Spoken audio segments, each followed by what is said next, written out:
Hey guys, what's going on? Welcome to VSOP. So we are on the stunning corner of Ashland and Chicago, 1552 West Chicago Avenue, lovely West Town, Chicago.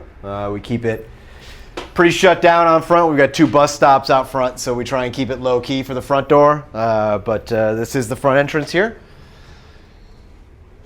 Move through the facility. Front office here is where our studio manager Ty typically is, handling booking, calls, billing, everything that goes down business-wise. Being that your last name is Hennessy, we see lots of Hennessy ads. Yep. When we moved in, my mom actually found all these on eBay from 70s Playboy magazine ads. So they're all, especially like these guys right here, are all 70s era Hennessy ads. Got this great old brick wall. Here you can see it's this old parapet window up here. This has obviously been on fire at some point. The building is well over 100 years old. When we acquired the building, it was in foreclosure because there was a bunch of sewage in the basement, and we had to clean all that up before we were able to really put the building up and build the studio in it. We wanted to retain this wall for sure. There's other areas that we had to cover up that have like original hand-painted billboards on them and stuff like that from like 1890, 1900, but we had to cover some of it up, unfortunately, just because of the stairwell and stuff like that. But it was really, really cool to see all that stuff when we gutted and restored the building. Kitchen here. Got your kitchen, got your coffee maker. Coffee's the important part right there, right? That's the most important part. Yep. All right, as we head on in here, this is the front lounge for the A-room. So you've got good visibility through the control room and through the live room. From here, you've got a secondary window right there that you can see into the tracking space. So this is kind of like where someone can hang out while we work all day, but still have visibility across everything. Machine room here. This room also can be used as a ISO booth. Can we see your machine room? Yeah, absolutely. Show us your machine room. This room can also be used as an ISO booth, which we do all the time. You got line of sight across everything. It's a little liver in here, so we kind of have to deaden it up a little bit more for depending on what it is. But horns, guitar amps, things like that sound great, just kind of as is in the room. So this is kind of crazy.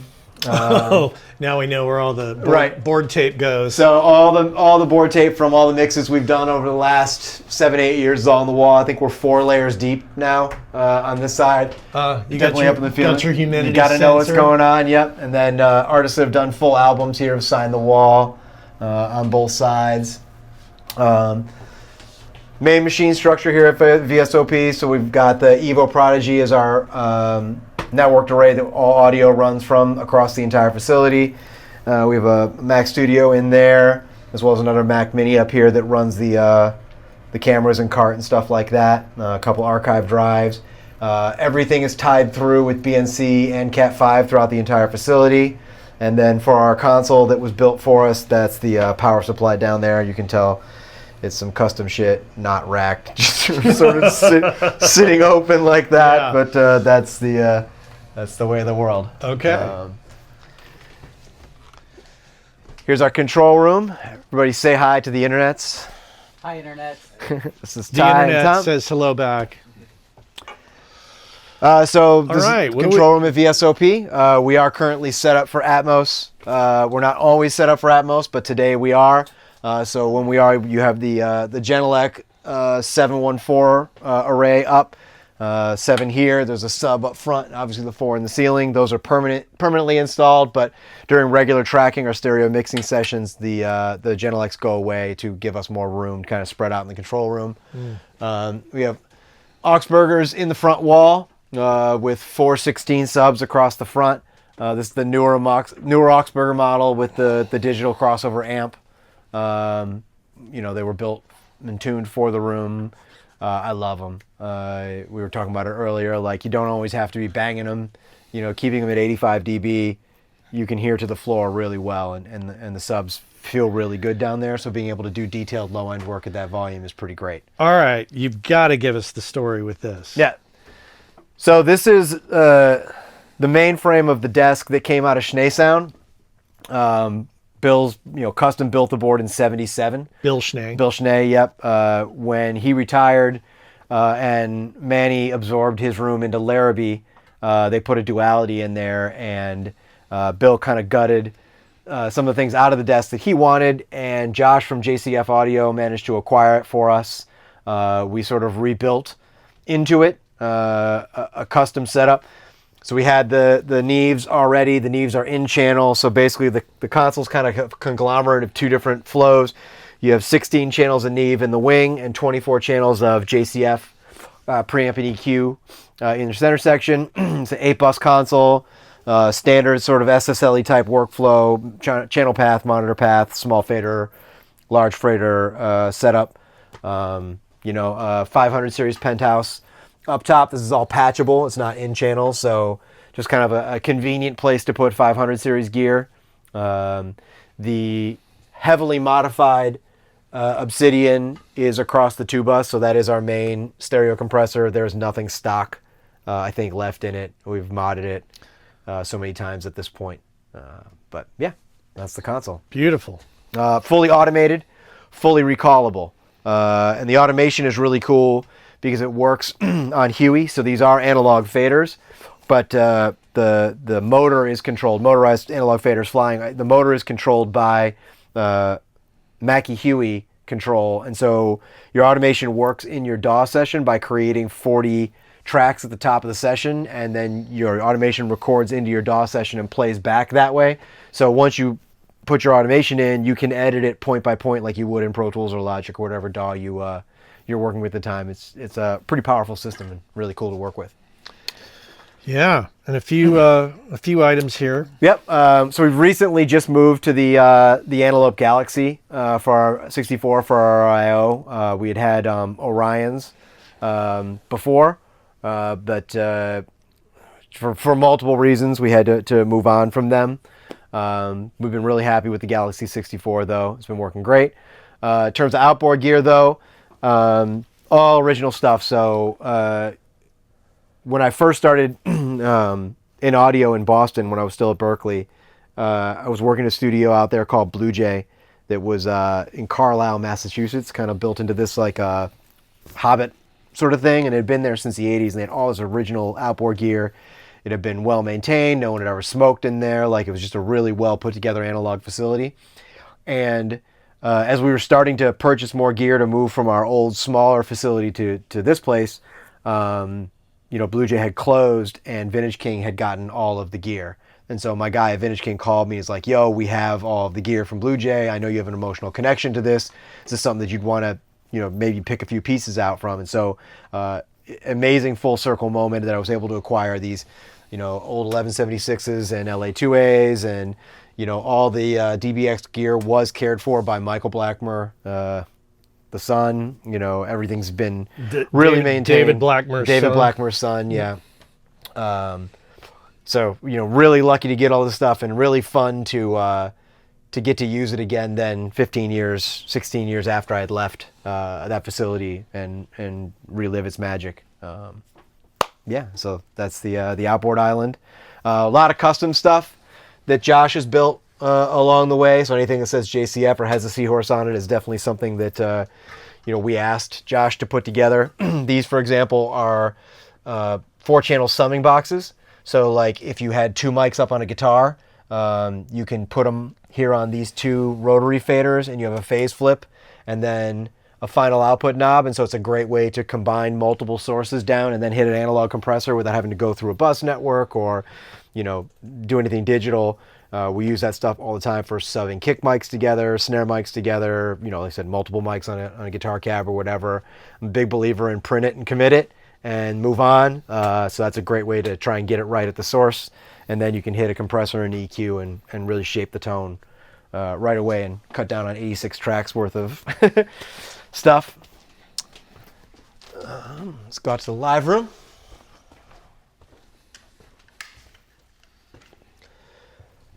So we got pretty solid tracking space out here.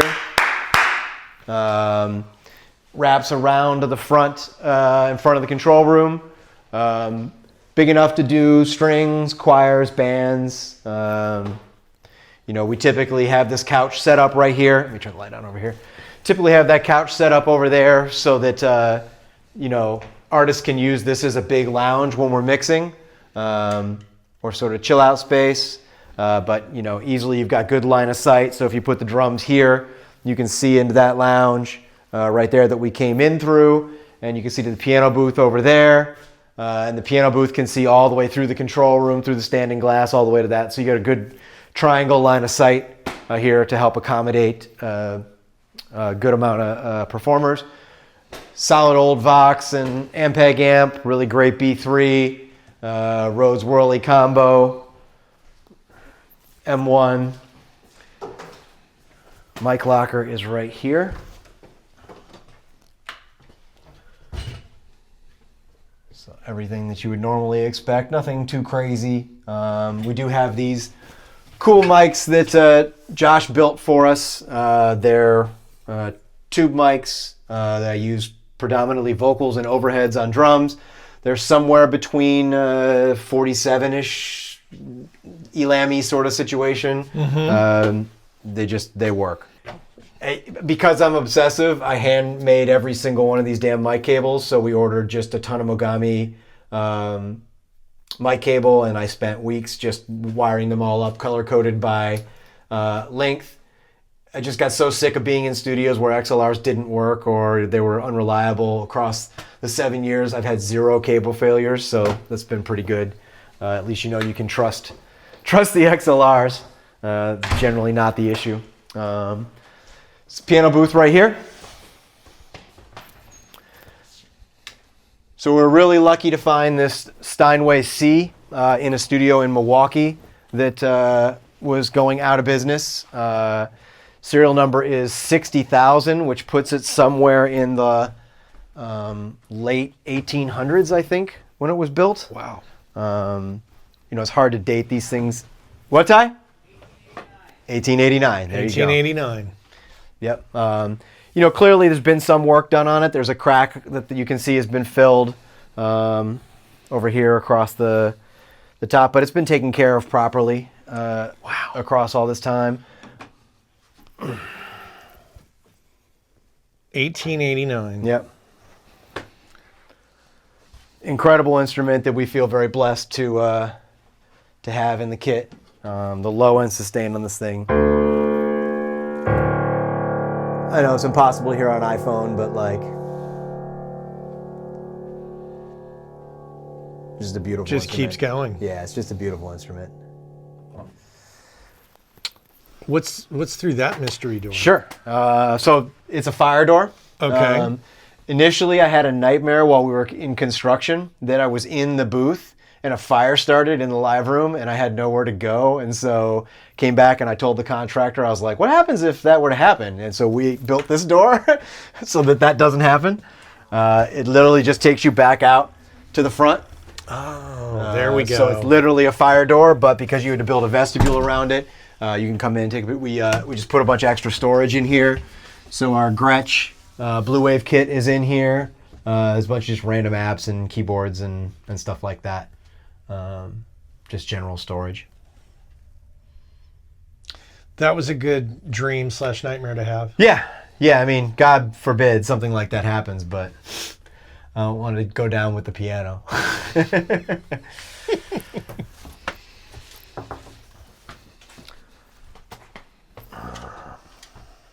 All right, let's. You said LA is upstairs, Ty? Cool. Let's go this way. All right. Yeah, you want to text him? Just let him know I'm coming up. So this takes us back out to the kitchen.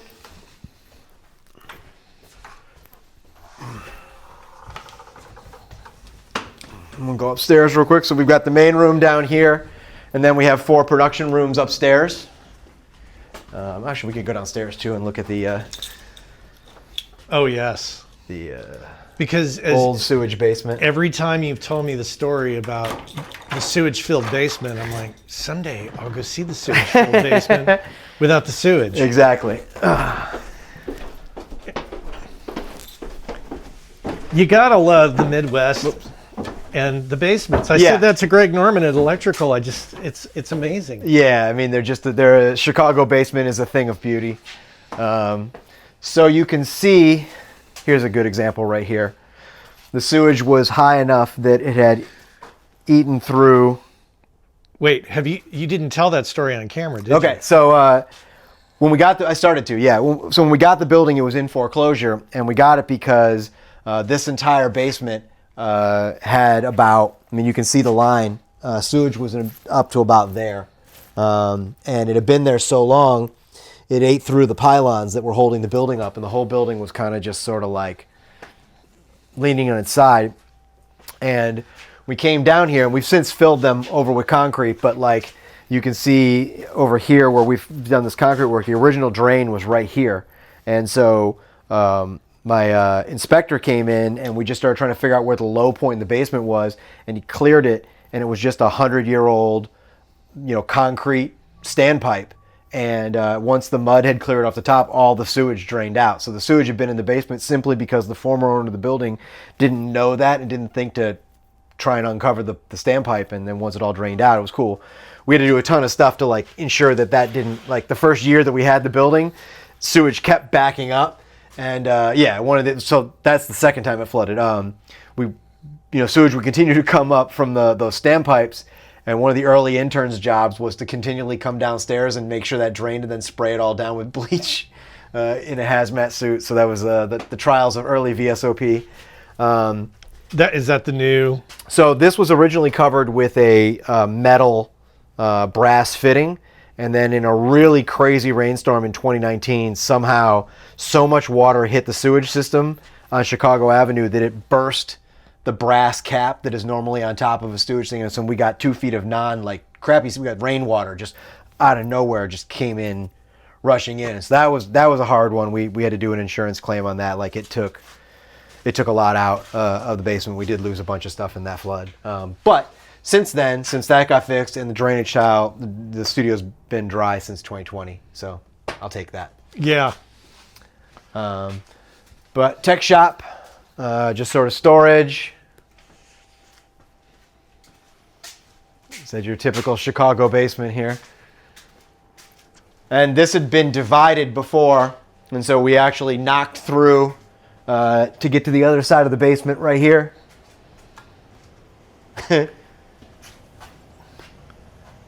And so all the wiring and everything from the console and the island, we didn't have to do a trough because we were able to go through the floor and come right back up. Oh, so this is right under the control room. We're under the control room now, yeah. Oh, okay. So this is the left leg of the right leg of the console right here, and everything's coming up, and that goes back to the machine room over there. Wow. It's such an amazing amount of extra space. And the funny thing, I'm sure it's the same here, but I think in Michigan, they don't count basements in the square footage Correct. of a place. Is that the same here? That's correct, yeah. And why do you think that is? I don't know, but I don't have to pay for it on my taxes, so I don't ask questions. That's right. And like I said, if this was all on slab or concrete, we would have had to cut a trough to run all this cable through the floor, which would have been a problem, and we've been able to expand as we needed. As like we run new cables down here all the time as needed. So not having to deal with a trough has been awesome. It's intimidating to look at down here, I know, but it is what it is. Wow. Watch your head. Old Fraggle Rock pipe. We're gonna do amp lockers down here this year, because one of the things that I've always wanted to have was like just a couple of lockups where we could just keep speaker cabinets down here mic'd, and then that way you could just have heads plugged in upstairs and know that you've got cabs isolated in a place where nothing will bleed on it, or a bass amp or something like that. And so we're gonna build that in right here, moving under the stairs. So there's gonna be at least 2, maybe 3 small cabinets right here that'll just be enough to put like a Marshall stack or the bass amp or like a B15 in, that'll be fully isolated and slabbed out. Awesome. Yeah, it's gonna be really cool. As well as tie lines to run the Leslie down here, because we have a second Leslie. There's a lot of times where a full band is tracking and they want to be able to use the B3, and you don't want to eat a whole ISO booth up with a Leslie if you've got a 6-piece band playing. And so being able to have the Leslie isolated down here is great. And the beauty of the basement, of course, is that you can store a bunch of crap down here. As long as it's dry. As long as it's we're dry. dry now. We feel confident we're dry now. I'm going to knock on the wood. But yeah, it's to have this sort of infinite storage space is pretty awesome. Fantastic. Yeah. All right, on to upstairs. Yeah. So, separate entrance to the building here. The way we think about the upstairs is kind of a whole separate facility. There's 4 production rooms upstairs, one of which is our B room that we use as overflow work from A, but the other 3 are monthly rentals with the idea of setting up a production space for producers, artists, or people that, would need consistent studio time and need their own space.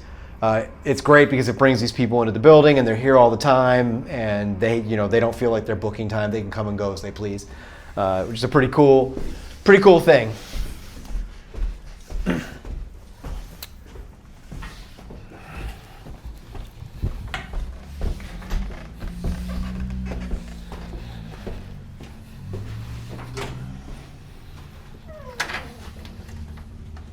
So a separate kitchenette up here, as well as a cool roof deck outdoor space. In the summertime, it's really nice to be able to come out here and sit outside and eat and chill.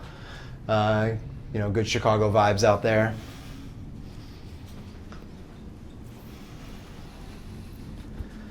So there are 4 rooms up here. We're going to go into the B room here just to check it out. But before we do that, this room here, everything is tied together from the patch bay downstairs.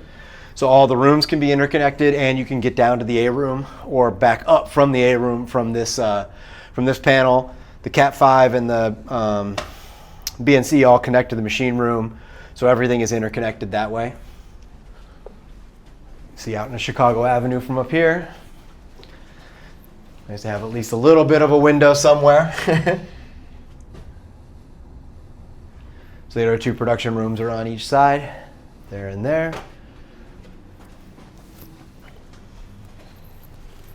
And those are rented out. These are the monthly rooms, and then this is our B room right here.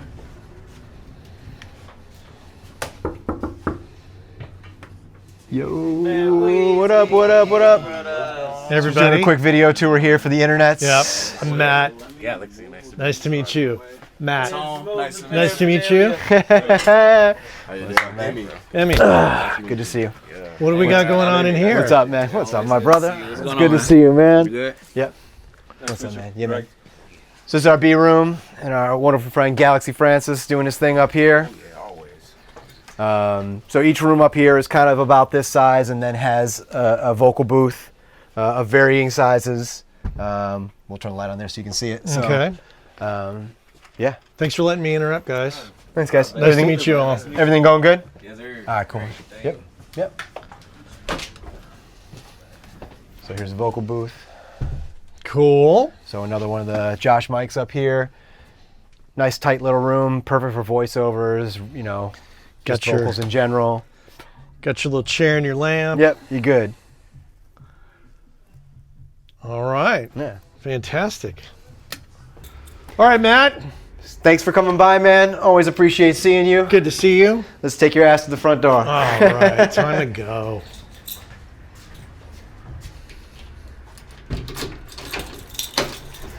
See you later. See you later.